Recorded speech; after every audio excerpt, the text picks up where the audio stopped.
오늘 저와 여러분들이 주시는 하나님의 말씀 창세기 32장 24절로 32절까지의 말씀입니다. 오늘 이 말씀을 통해서 또 하나님의 말씀 듣고 또 하나님의 음성 듣는 귀한 시간 되시기를 바랍니다. 우리 제목 한번 같이 읽습니다. 제목입니다. 시작. 내 이름이 무엇이냐, 내 이름이 무엇이냐.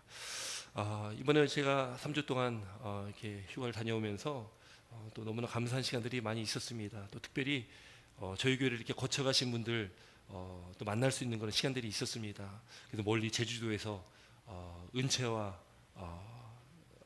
누구죠? 이름이 갑자기 생각 안 나느냐? 선우, 은채 선우도 멀리 제주도에서 이렇게 올라오고요. 또 그 전에 몇 년 전부터 저희 교회에서 함께 신앙생활했던 분들도 또 이렇게 만날 수 있는 시간도 있었고, 또 류 집사님, 또 유민구 집사님과 또 유동수 형제 가정도 함께 또 만나는 시간이 됐습니다. 그분들이 다 하는 말씀들이 뭐냐면 너무 그립다는 이야기들 많이 하셨습니다. 이곳에서 함께 신앙생활했던 그 시간들이 너무나 그립다. 여기 떠나고 나니까 여기가 너무 이 템파, 또 우리 템파 제일감리교회, 또 우리 모든 성도님들이 그렇게 그립다라고 이렇게 이야기를 하시더라고요. 그렇게 이야기를 나누면서 함께 여기서 이렇게 신앙생활하는 이 순간이 너무나 값지다라는 것을 깨닫게 됐습니다. 여러분, 우리가 이 시간 모여서 이렇게 예배드리는 이 시간, 또 이 공간이 자리, 우리 모든 성도님들 이 시간이 너무나 값지다는 것을 우리가 깨닫고 또 그것에 또 하나님께 감사하는 시간 됐으면 좋겠습니다. 여러분, 오늘 이 창세기 32장의 말씀을 통해서 우리가 야곱의 씨름으로 잘 알고 있는 그런 말씀이죠. 야곱이 하나님과 겨루었던 그 씨름했던 그런 말씀들입니다. 여러분, 씨름 혹시 해보셨습니까? 씨름? 우리 남자분들은 혹시 씨름을 해볼 수 있는 기회가 아마 있으셨을 것입니다. 그러나 우리 여자분들 같은 경우는 여자 성도님들을 또 특별히 뭐 이렇게 씨름 해볼 일이 그렇게 많지는 않았을 것 같아요. 그러나 팔씨름 정도는 해본 기억이 아마 있으실 것 같습니다. 여러분, 저는 이게 씨름에 대해서 좀 안 좋은 그 추억이 있습니다. 제가 명절 때만 되면 명절 되는 것이 되게 싫었어요. 어른들이 그렇게 씨름을 자꾸 시키더라고요. 제가 초등학교 때 씨름을 꼭 시키는데 누구랑 시키냐면 저와 제 사촌 형이 한 살 위에 형이 있었습니다. 제가 6학년 때 키가 170이었거든요. 굉장히 큰 키였잖아요. 이 사촌 형은 굉장히 작았습니다. 이거 뭐 힘으로 보나 등치로 보나 제가 이겨야 되는데 씨름만 하면 제가 맨날 지는 거예요. 이 사촌 형이 기술이 있었습니다. 그 힘은 제가 셌을지 모르겠는데 기술로는 안 되더라고요. 명절 때만 되면 씨름을 시키는데 명절 때만 되면 제가 졌어요. 그랬더니 명절만 되면은 그 씨름하는 게 너무 싫어가지고 정말 싫었던 그런 기억이 있습니다. 여러분, 씨름은 왜 합니까? 그런 운동 경기를 왜 하겠습니까? 사실 이기려고 하는 것이죠. 씨름은 이기려고 경기를 하는 거죠. 이겨야지 기분도 좋고 이겨야지 또 성취감도 있는 건 아니겠습니까? 그런데 오늘 본문에 나오는 이 야곱이 했던 씨름은 야곱이 하나님과 겨루었던 그 씨름인데 이 씨름은 하나님께서 져주려고 하셨던 씨름이거든요. 하나님께서 이기시려고 했던 씨름이 아니라는 것입니다. 오늘 이 제목이 내 이름이 무엇이냐, 이 하나님께서 야곱에게, 이 천사가 야곱에게 물었던, 하나님께서 야곱에게 물었던 그 물음인데요. 오늘 이 말씀을 통해서 하나님과 겨루었던, 씨름했던 그 상황을 한번 좀 말씀을 나누려고 합니다. 오늘 24절, 본문 24절 말씀 함께 있습니다. 본문 말씀입니다. 24절 말씀 시작. 야곱이 홀로 남았더니, 아멘. 야곱이 홀로 남았다. 이 앞에 있는 말씀들의 내용들을 우리가 어렴풋이 기억을 할 것입니다. 야곱에게 어떤 일이 있었는지. 여러분, 야곱의 아버지 이름이 무엇입니까? 이삭입니다. 이삭의 아버지 이름은 아브라함입니다. 아브라함과 이삭과 야곱으로 내려가는 족보이죠. 이삭에게는 두 아들이 있었습니다. 에서와 야곱이었습니다. 이 쌍둥이가 임신되어지고 태어나게 되는데 에서가 먼저 태어나는데 이 둘째였던 야곱이 에서의 발꿈치를 붙잡습니다. 그래서 이 야곱이란 뜻이 발꿈치를 잡다라는 그런 뜻을 가지고 있죠. 또 에서는 이 별명이 에돔이다. 그래서 이 붉다라는 그런 의미를 가지고 있습니다. 이 에서는요, 피부가 굉장히 붉었나 봐요. 이게 붉은 그런 사람이었고 또 털이 굉장히 많았다라고 기록을 하고 있죠. 에서는요, 들 사람이었습니다. 들에서 사냥하는 사람이었고요. 야곱은 집에서, 이렇게 오늘날로 치면 오늘 엄친아라는 말을 이렇게 쓰거든요. 엄마 치마폭에서 곱게 자랐던 사람이 또 야곱입니다. 근데 이 아버지 이삭과 그의 아내였던 리브가가 이 두 아들을 편애합니다. 이 이삭은 누구를 더 사랑합니까? 들사람이었던 사냥을 했던 에서를 더 사랑했고, 그 아내였던 리브가는 누구를 더 사랑합니까? 야곱을 더 사랑했다라는 것이죠. 에서가요, 하루는 사냥을 하고서 이렇게 집에 들어왔는데 너무나 지쳤습니다. 너무 힘들었습니다. 또 배도 고팠습니다. 근데 그때 야곱이 팥죽을 쓰고 있었어요. 죽을 쓰고 있었다는 거죠. 이 에서가요, 그 팥죽 좀 달라고 하니까 야곱이 어떻게 합니까? 이 장자권을, 그때 팥죽 한 그릇에 장자권을 바꾸게 되는 일이 있었죠. 그리고 그 이후에 이제 이 아버지 이삭이 나이가 많아서 눈을 멀리 볼 수도 없고 이제는 죽을 날이 가까운 것을 느끼면서 이삭이 이 사랑하는 아들이었던 이 에서에게 말합니다. 가서 사냥해서 짐승을 잡아다가 맛있는 별미를 만들어서 가져와라. 그럼 내가 마음껏 내가 축복할 거야. 근데 그 사실을 아내였던 리브가가 알게 됩니다. 그래서 어떻게 됩니까? 리브가가 야곱에게, 야 야곱아 너 빨리 와. 그러면서 어떻게 합니까? 이 에서의 옷을 입히고, 또 피부가 이 야곱은 매끄러웠거든요. 그러니까 피부에다가 이 털을 붙여가지고요, 야곱같이, 에서같이 만듭니다. 그리고 이 에서에게, 이 야곱에게 이 엄마 리브가는 맛있는 별미를 만들어가지고 이 이삭 아버지에게 보내는 거예요. 이삭은 지금 눈을 잘 볼 수 없습니다. 그래서 지금 앞에 있는 사람이 에서인지 야곱인지 분간이 잘 안 됩니다. 아니 목소리는 야곱 같은데 만져보니까 이거 에서 같거든요. 또 에서 옷을 입혔으니까 이 만지는 것 같다가는 구분이 잘 안 되는 겁니다. 맛있는 별미를 먹고 이 아버지 이삭은 야곱에게 모든 축복을 다 했습니다. 그리고 그 이후에 어떻게 됩니까? 에서가 돌아오죠. 이제 더 이상 이삭은 에서에게 빌 복이 없었습니다. 이미 이 야곱에게 다 복을 빌었기 때문에 그렇습니다. 그 이후에 이제 에서가요, 자신의 장자권도 빼앗겼지, 또 복도 빼앗겼지, 이 야곱을 죽이려고 마음먹습니다. 그 어머니 리브가는 그 에서가 동생 야곱을 죽이려고 하는 그 마음을 알게 되어졌고, 그 야곱을 외삼촌 집 라반의 집으로 보내버립니다. 여러분, 그것이 우리가 잘 알고 있는 이 야곱에 대한 그 이야기들이죠. 그렇게 야곱이요, 이 라반의 집에 갑니다. 이 라반의 집에서요, 야곱이요 몇 년을 있었냐면 20년을 있었습니다. 20년 동안 이 라반 외삼촌 집에서 있으면서 이 라반이라는 사람은요, 야곱도 속이는 것을 참 좋아했던, 잘했던 사람인데 야곱보다도 더 머리 위에 있었던 사람이 외삼촌 라반이었거든요. 여러분, 그래서 그런 속담 있죠. 기는 놈 위에 누가 있다고 그러죠? 기는 놈 위에, 뭐 여러 가지로 얘기할 수 있겠지만, 기는 놈 위에 걷는 놈 있고, 걷는 놈 위에 뛰는 놈 있고, 뛰는 놈 위에 나는 놈 있고, 나는 놈 위에 뭐가 있다고 그러죠? 나는 놈 위에는 타는 놈이 있대요. 나는 사람을 타고 간다는 거예요. 그게 뭘 의미하겠습니까? 나보다 나은 사람이 너무 많다는 거죠. 야곱이요 그렇게 속이는 자였는데, 그런데 이 라반, 외삼촌 라반은요 야곱보다 더한 사람이었어요. 20년 동안 라반의 집에 있으면서요, 야곱의 품삯을 이 외삼촌 라반은요 10번을 속여 먹습니다. 그 대단한 사람이죠. 원래 이 야곱이요 라반의 딸 중에 둘째였던 라헬을 사랑하잖아요. 라헬을 너무나 사랑했습니다. 라헬을 위해서 7년을 열심히 일했습니다. 그러니까 이 7년이라는 시간이요, 사랑하는 여인을 바라보면서 일하니까 며칠 같았다라고 기록하잖아요. 사랑하면 그렇게 되지 않습니까? 7년이라는 시간이 며칠 같다. 그렇게 7년이 지나고서 이제 드디어 이제는 결혼식이 됐는데, 이제 하룻밤을 보내는데 아침에 깨니까 누굽니까? 라헬이 아니고 레아였던 거예요.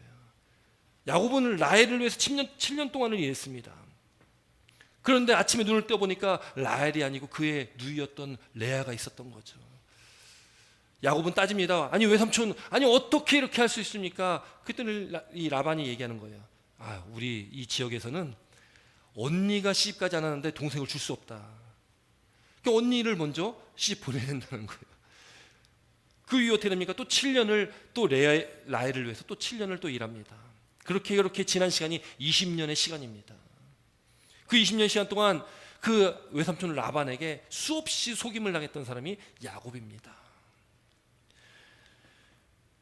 이제 어느 정도 시간이 지나고 이제 하나님께서 정하신 때가 되어서 이제 야곱이요 이제 고향 땅 집으로 돌아올 때가 됐습니다. 그렇게 고향 땅으로 돌아가는데 그동안 이루었던 야곱이 이제는 많은 가축들을 이끌고 많은 가족들을 이끌고 고향 땅으로 돌아가는데 문제가 생깁니다. 어떤 문제가 생깁니까? 그 가는 길에 누구를 만나야 되는데 누구를 만나냐면 그렇게 자기가 속여 먹었던 형 에서를 만나야 되는 거예요. 여러분, 그러니 야곱의 심정이 어떻겠습니까?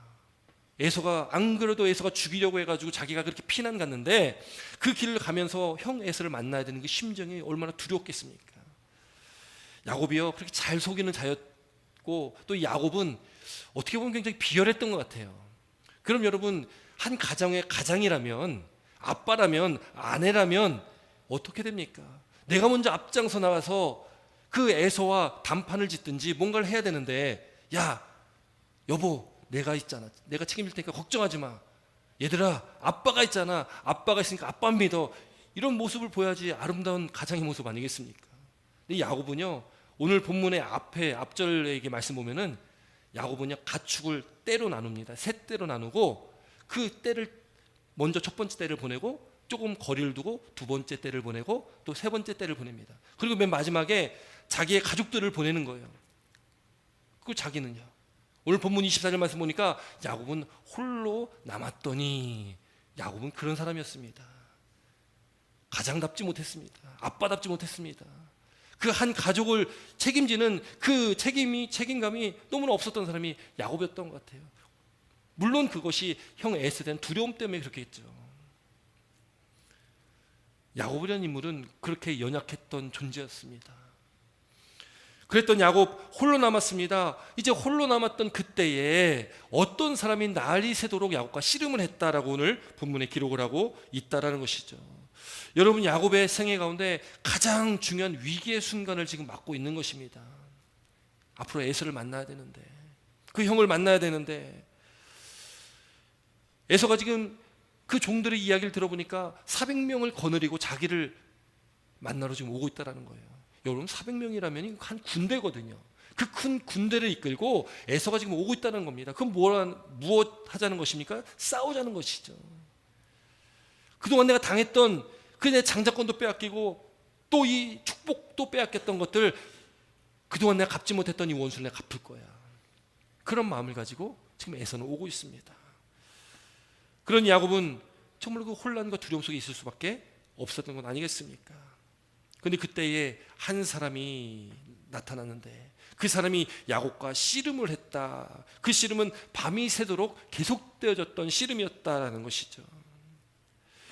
여러분, 오늘 이 말씀을 통해서요, 야곱이 홀로 있다라는 것에 좀 집중을 한번 해보면요, 이 홀로 남았다는 것은 여러분, 야곱 자신을 깨닫는 그 중요한 시간이었습니다. 나 혼자만, 아무도 없고 내 주위에 아무도 없고 나 혼자만 남았다라는 것은 야곱이 지금 자신의 처지가 어떠한가를 정말 분명하게 깨달을 수 있는 그런 시간이었다라는 것이죠. 우리 삶 가운데, 우리 자신의 삶 가운데도요, 여러분, 우리가 홀로 있을 때, 정말 누구도 나의 도움이 되지 않을 때에, 주변에 있는 모든 사람이 나에게 도움이 되지 않을 때에, 나에게 힘이 되지 않을 때에, 그때에 우리는요, 우리가 무엇인가를 붙들려고 하죠. 그 홀로 남아있을 때에 얻을 수 있는 것이 있습니다. 야곱도 그때에 하나님을 만나는 시간이 되었다라는 것입니다. 여러분, 우리가 삶을 살아가면서요, 내 힘으로 감당할 수 없는 일들, 수많은 고난과 고통과 역경과 환난과 그 어려움 가운데 우리가 처했을 때에, 우리 몸이 병들어 아플 때에, 그 주변에 있는 그 누구도, 가족들도 나의 위로가 되지 않을 때에, 그때에 우리를 찾아오시는 분이 계시다는 것을 믿으시길 바랍니다. 그 하나님께서 나의 주님이 되신다는 거죠. 야곱도 그런 홀로 남아있는 그 처절한 그때에 하나님께 찾아오십니다. 그리고 그 야곱과 씨름을 하시는 거예요. 어떤 사람이 날이 새도록 야곱과 씨름하다가 날이 새도록 씨름했다라는 거죠. 그럼 어떤 사람이 누굴까? 여러분, 호세아 선지자는요, 호세아 12장 3절 4절에 이렇게 기록을 합니다. 제가 한번 읽어드립니다. 야곱은 모태에서 그의 형의 발꿈치를 잡았고 또 힘으로는 하나님과 겨루되 천사와 겨루어 이기고 울며 그에게 간구하였으며. 호세아 선지자가 이렇게 기록합니다. 이 야곱에게 나타나는 그 어떤 사람은 누구냐? 그 하나님과 겨루었던 것이고, 천사라고 볼 수도 있고, 그건 하나님과 겨루어 이겼다라고 볼 수가 있는 것이죠. 왜냐하면 또 이 이후의 말씀, 이후의 구절에도 하나님과 겨루어 이겼다라는 말씀이 나오죠. 그래서 받은 이름이 이스라엘입니다. 이 이스라엘의 뜻이 하나님과 겨루어 이겼다라는 뜻이거든요. 곧 야곱은 하나님과 씨름을 한 것입니다. 하나님과 겨루었다라는 것입니다. 여러분 그렇게 씨름을 하는데 오늘 25절, 26절 말씀 함께 읽습니다. 25절, 26절입니다. 함께 읽습니다. 시작. 25절, 26절입니다. 시작.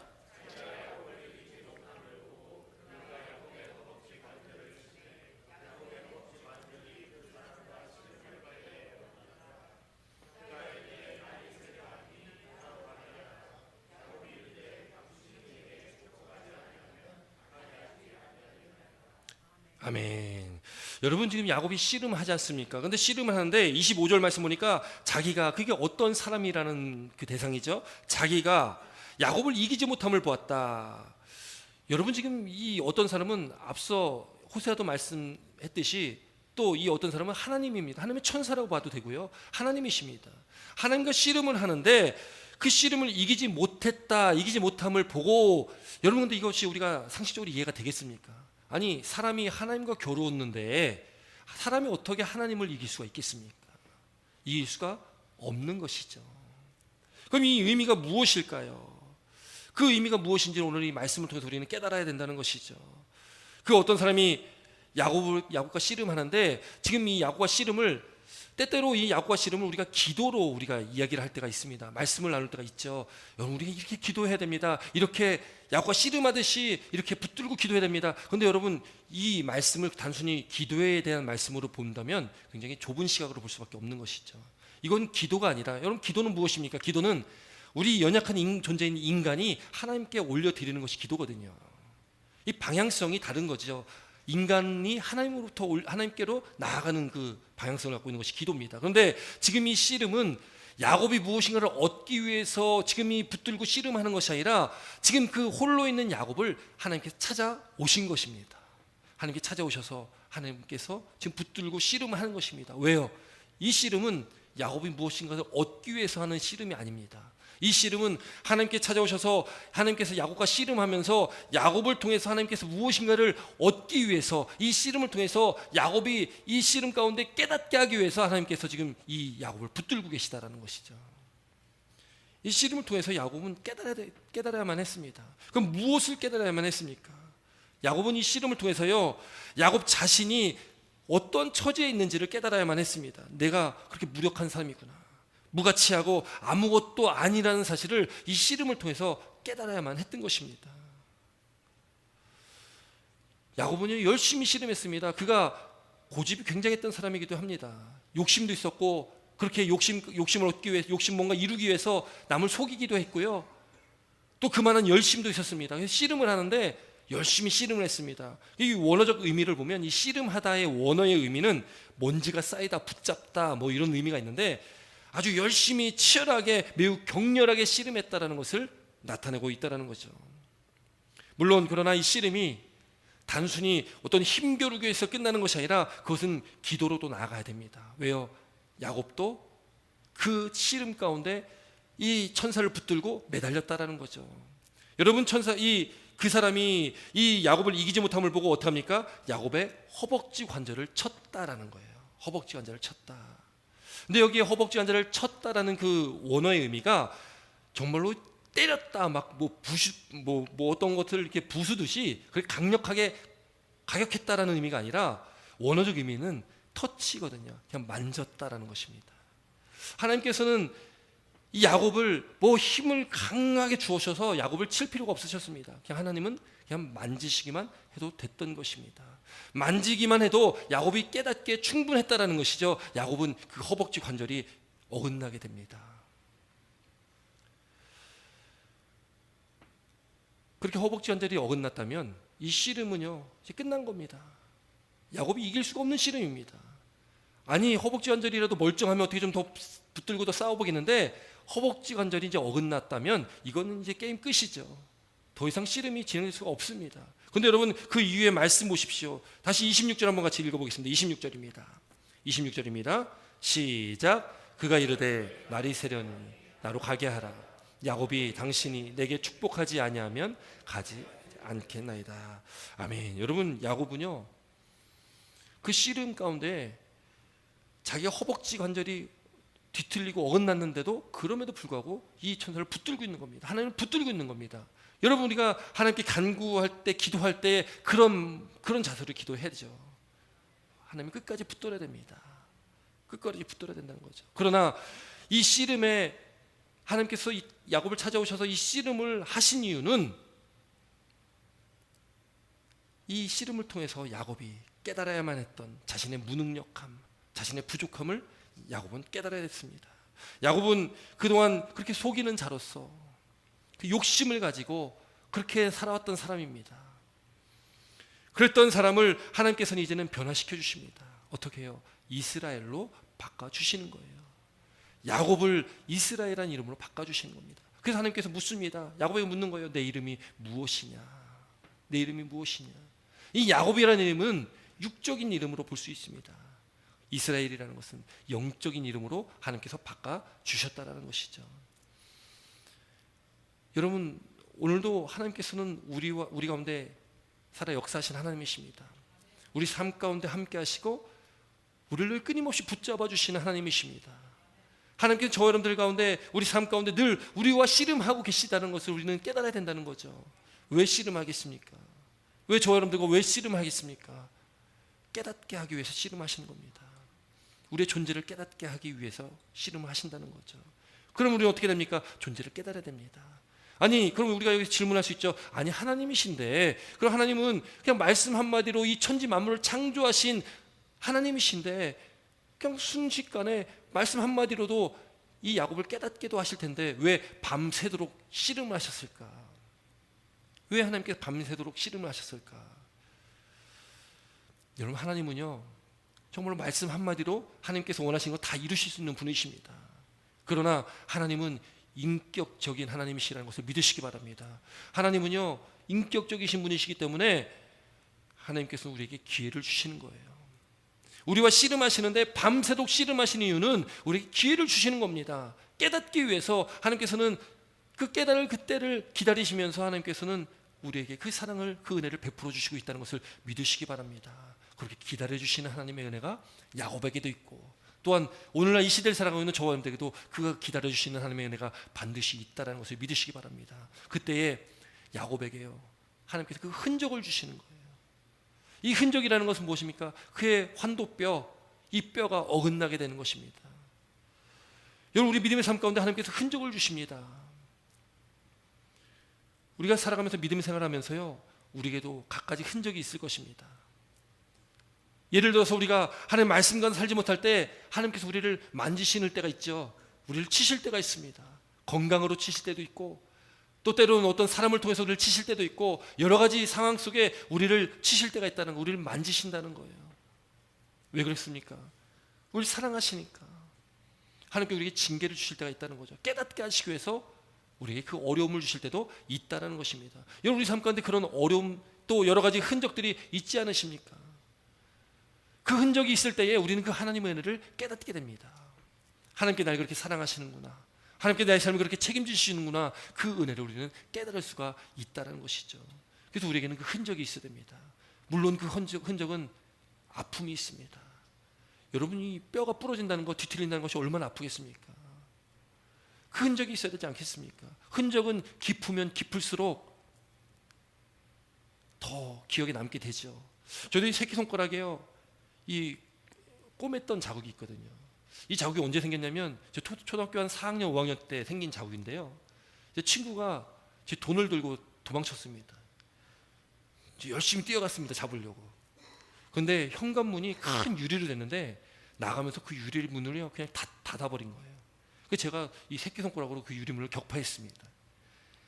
그래서 얻게 된 흔적인데요, 이게 평생 지워지지 않을 흔적입니다. 그 꼬맸던 자국이.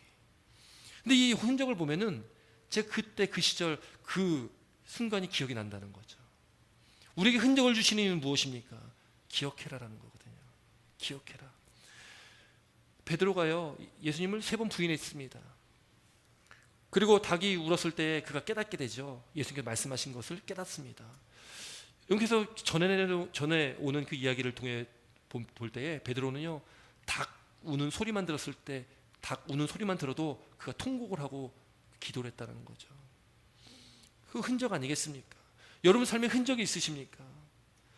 주님께 주신 그 흔적들이 있으실 겁니다. 그 흔적들을 보면서 우리는 깨달아야 된다는 거죠. 내가 어떤 존재였는지를, 내가 어떤 사람인지를, 내가 하나님께서 나에게 어떻게 역사하셨는지를 우리는 깨달아야만 한다는 것입니다.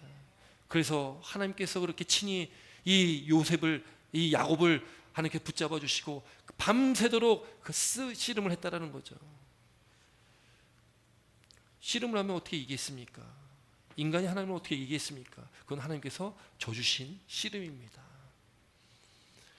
져주는 씨름을 통해서 하나님의 사랑을 나타내시는 것이고, 그 씨름을 통해서 야곱은 자신의 연약함을 깨달아야만 했다라는 것입니다. 여러분, 이런 말 있죠. 하늘은 스스로 돕는 자를 돕는다. 이런 속담이 있습니다. 하늘은 스스로 돕는 자를 돕는다. 이 말의 이 속담의 의미는 열심히 한 다음에 그 다음에 하나님의 뜻을 구해라, 열심히 하는 자를 하나님이 도울 것이다, 이런 의미가 있습니다. 여러분, 그런데요, 우리 믿음 안에서는 사실은 이 속담은 맞지 않습니다. 하늘은 스스로 돕는 자를 돕는다는 것은 인간적인 열심을 이야기하잖아요. 여러분, 물론 우리도 열심히 해야 됩니다. 주어진 환경 가운데 열심히 살아가야 됩니다. 그러나 하나님의 역사하시는 그 방법은 반대라는 것이죠. 하나님은 스스로 도울 수 없을 때, 우리 스스로가 아무것도 할 수 없을 때, 그때 하나님께서는 역사하십니다. 하나님께서는 나 자신이 상한 심령이라는 것을 깨달을 때에, 내가 아무것도 할 수 없는 파산맞은 존재라는 것을 깨달을 때에, 그때 하나님은 역사하신다는 거예요. 야곱에게 그 과정이 필요했던 것입니다. 그렇게 자신의 욕심을 위해 살았던 야곱에게, 남을 속이며 살았던 그 야곱에게 지금 하나님께서는 그 과정이 필요했다는 거예요. 자신의 그 삶을 직시할 수 있는 그 시간이 필요했다는 것입니다. 하나님께서는 그렇게 자신이 누군지를, 내가 그렇게 무능력한 사람이라는 것을 깨달을 때에, 그렇게 상한 심령에게 하나님께서는 역사하시고 그를 도우신다는 것을 믿는 저와 여러분 되시기를 주의 이름으로 축원합니다. 그래서 이사야 40장 29절 말씀 보니까 피곤한 자에게 능력을 더하시며 무능한 자에게 힘을 더하신다라고 기록합니다. 우리도 오늘 야곱처럼 나의 지나온 삶을 돌아보면서 우리 존재를 깨닫는 애가 있길 주의 이름으로 축원합니다. 그리고 야곱이 그렇게 환도뼈가 어긋나는 그 고통 가운데서도 그 천사와 씨름할 때 하는 씨름하는 그 씨름을 놓지 않고 붙들고 끝까지 버텼던 그 상황을 우리가 머릿속으로 그려보면서 우리도 하나님 앞에 그렇게 하나님을 붙들고 나가는 저와 우리 사랑하는 성도님 되시길 주의 이름으로 축원합니다. 그때 이 야곱을 하나님께서는 이스라엘로 이름을 바꿔주십니다. 내 이름이 무엇이냐? 이 질문은 오늘 우리에게 또 주시는 동일한 질문입니다. 너는 누구냐? 지금 어떻게 살아가고 있냐? 무엇을 위해 살아가고 있냐? 누구를 위해 살아가고 있냐?